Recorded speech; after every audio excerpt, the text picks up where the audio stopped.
সিপাহীজলা জেলার সোনামুড়া মহকুমার কাঠালিয়ায় ইন্ডিয়ান ওয়েলের একটি নতুন পেট্রোল পাম্পের উদ্বোধন করলেন রাজ্যের কৃষি ও কৃষক কল্যাণ মন্ত্রী রতনলাল নাথ। তিনি বলেন, 2018 সালের আগে গোটা ত্রিপুরায় মাত্র 62টি পেট্রোল পাম্প ছিল। গত 6 বছরে তার সংখ্যা 121টি।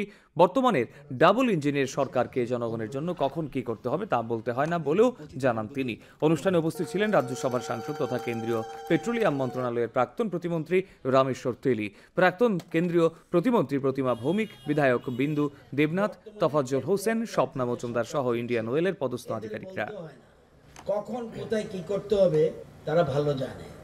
ত্রিপুরাতে 2018 আগে টোটাল পেট্রোল পাম্প ছিল ইন ত্রিপুরা স্টেট 62, আর এই 6 বছরে হয়ে গেছে 121টা। বুঝতে হবে, প্রচুর বছরে হয়েছে মাত্র 62, আর 6 বছরে হয়ে গেছে 121টা পেট্রোল পাম্প।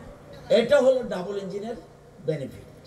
जो कैबिनेट मंत्री था और हम लोग बैठे थे और कहा था कि हम लोग 48,000 पेट्रोल पंप हम लोग एडवर्टाइजमेंट किए थे, 48,000 पेट्रोल पंप।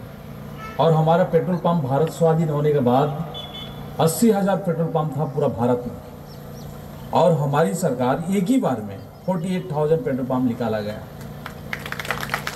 क्योंकि बहुत ऐसे जगह थे जहाँ की पेट्रोल पंप था नहीं, लोगों को दिक्कत हो रही थी, और इसी को ऊपर ध्यान रखते हुए 48,000 पेट्रोल पंप निकाला गया।